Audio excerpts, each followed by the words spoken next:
A regressão hipnótica não é uma brincadeira, um entretenimento. É um processo terapêutico sério e incrivelmente poderoso para mudanças internas. No entanto, não é somente fazer uma regressão. É necessário saber quando fazer, como fazer e o porquê vou fazer uma regressão. Sem um entendimento mais profundo sobre esta técnica terapêutica, geralmente há uma grande chance do seu cliente sair pior do que entrou. Então, se você tem interesse em dominar esta ferramenta denominada regressão hipnótica e saber quando e como usar e a sua função e, claro, vários métodos da sua aplicação, continue assistindo este vídeo. Olá, eu me chamo Anderson Lopes e sou professor de hipnose e Mindfulness no Centro de Formação em Hipnose. E falar sobre regressão é falar sobre um processo muito, mas muito antigo. Afinal, xamãs, curandeiros já utilizavam meios para gerar este resultado. No entanto, a forma como esta ferramenta é utilizada nos dias atuais, em contextos terapêuticos, vem muito dos conceitos e teorias do Freud. Embora eu não seja um grande fã do Freud, porque acredito que muito das suas teorias geraram mais problemas do que soluções, no entanto, para muitas coisas ele mandou muito bem. Como, por exemplo, a ideia do mecanismo de defesa do ego. Porque tal mecanismo é uma forma de compreender qual a função da regressão hipnótica. E, claro, saber quando utilizar o processo. Conforme Freud, o mecanismo de defesa do ego é uma estratégia do inconsciente para lidar com momentos traumáticos. E uma dessa estratégia é o mecanismo da repressão da memória. E como exatamente este mecanismo funciona? Tal mecanismo tem a função de reprimir qualquer memória que gerou uma ativação da reação de luta e fuga. Isto é, qualquer evento que gerou uma reação emocional intensa em você. Por exemplo, uma criança viu um animal morrendo à sua frente. E este evento gerou uma ativação da amígdala, consequentemente a reação de luta e fuga no corpo. E é como se este mecanismo dissesse algo como: olha, este evento que você vivenciou agora é muito para você. Você não pode lidar com isso agora, com quem você é hoje. Então eu vou guardar para você, vou deixar bem escondido, fora da sua consciência. E não precisa nem agradecer por isso, viu?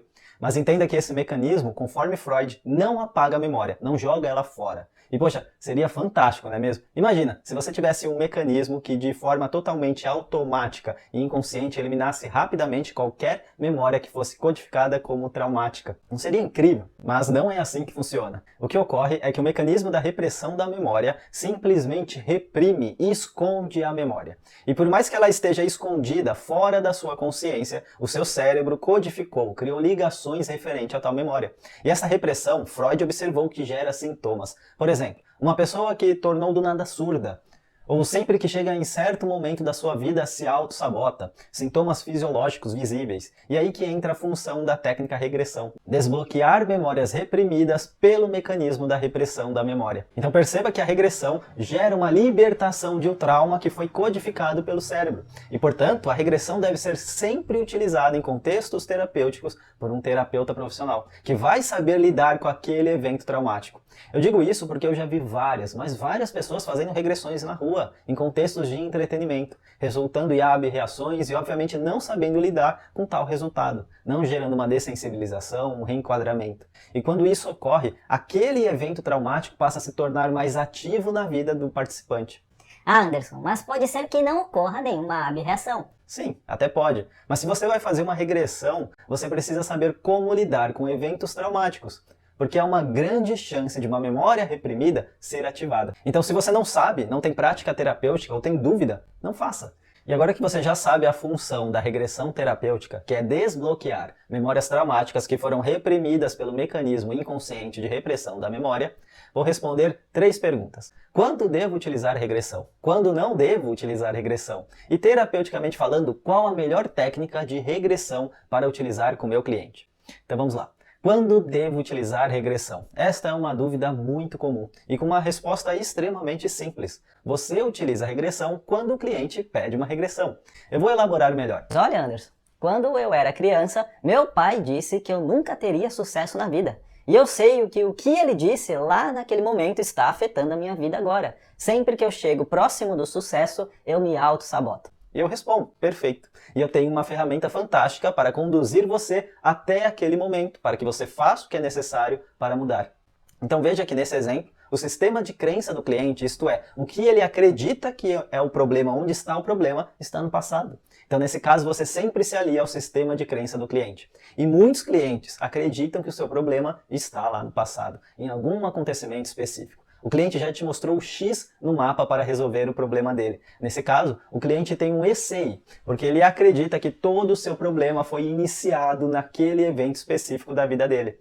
Então, sempre que o seu cliente disser algo como "o meu problema é devido porque aconteceu X em algum momento na minha vida", utilize a regressão com este cliente. E quando não fazer regressão atrás de um ECI? Bem, nem sempre o cliente tem um ECI, um momento no passado específico que gerou um problema, ou ele simplesmente não sabe disso. E nesses casos, é muito mais eficiente conduzir o seu cliente através do meta-padrão. E se você não sabe o que é o meta-padrão, assiste este vídeo que está aqui em cima ou aqui embaixo, sei lá onde vai aparecer isso, porque nesse vídeo eu explico em uma live passo a passo o meta-padrão completo. E se você é terapeuta, vale muito a pena você assistir este vídeo, porque vai transformar completamente a sua abordagem terapêutica, gerando resultados rápidos e incríveis nos seus clientes. Mas o ponto interessante é que o meta-padrão, ou várias outras técnicas terapêuticas, também há uma regressão embutida. Por exemplo, se eu pergunto para o meu cliente quando foi a última vez que ele sentiu aquilo. E essa pergunta já é um convite para uma regressão, não concorda? Só que qual é a diferença? A diferença é que eu não desejo conduzir meu cliente para um ECI, porque ele não me deu um evento específico. A minha intenção aqui é ativar a reação do problema para trabalhar com o problema. E nesse caso pode ser qualquer momento que a reação ou o problema do cliente apareceu. Não precisa ser a primeira vez, não precisa ser a causa inicial. Qualquer momento já é mais que o suficiente para ativar a rede neural do problema. E por que exatamente nesse caso eu não faço uma regressão até a causa ou um momento específico?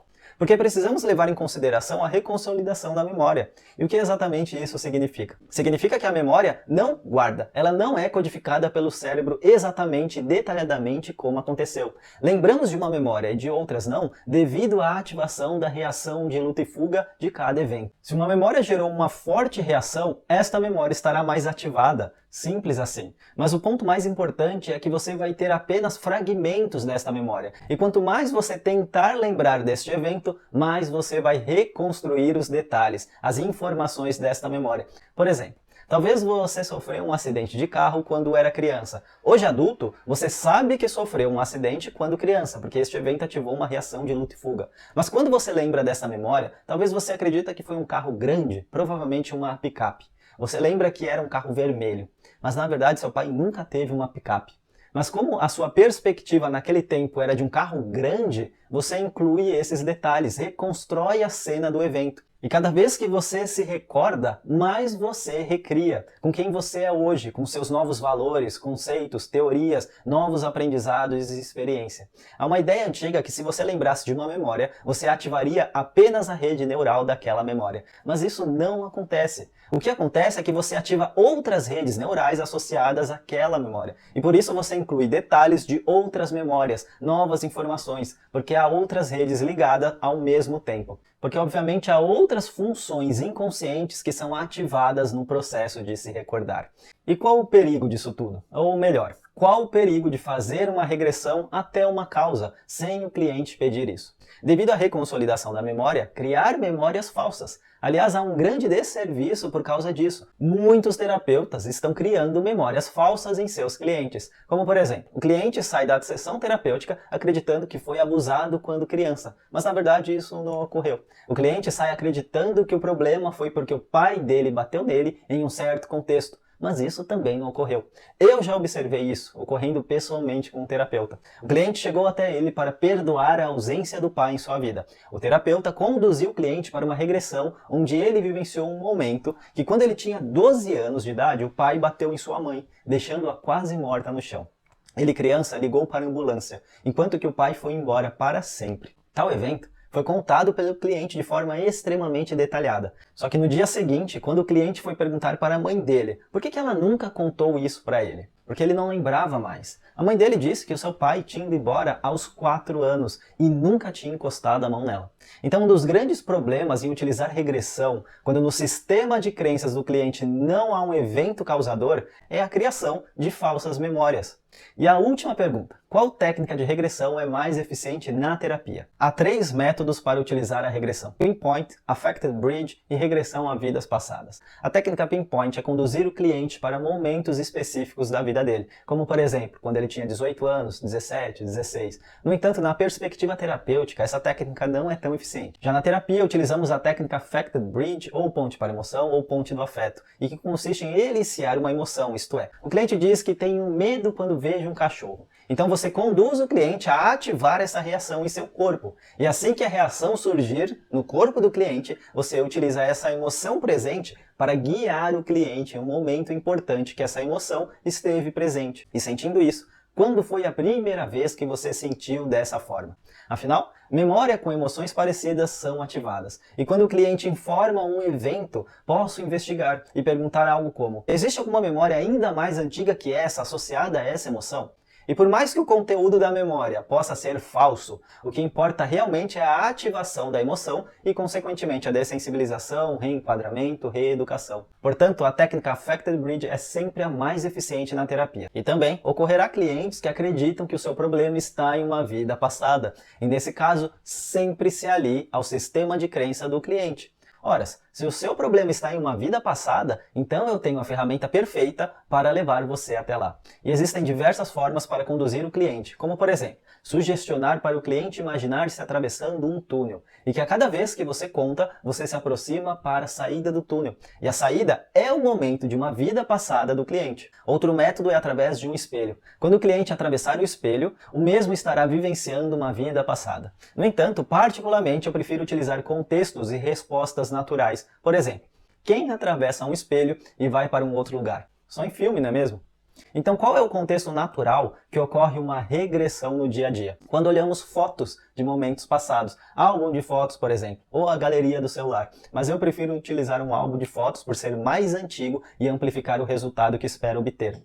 Então eu posso utilizar a técnica desta forma. E na sua frente há um grande e antigo álbum de fotos da sua vida. E você vai descobrir que cada vez que você vira página por página, você regride cada vez mais. Até o ponto que você estará vendo fotos da sua vida passada. E quando você olhar para a foto de um momento realmente importante, você será absorvido para dentro da foto e estará vivenciando exatamente como aconteceu. É uma forma de várias outras formas. A verdade é que se você criou os elementos essenciais para o processo, tem rapport e o cliente está com uma mentalidade adequada e engajado no processo, qualquer método será eficiente para aplicar uma regressão, seja para a infância como para uma vida passada.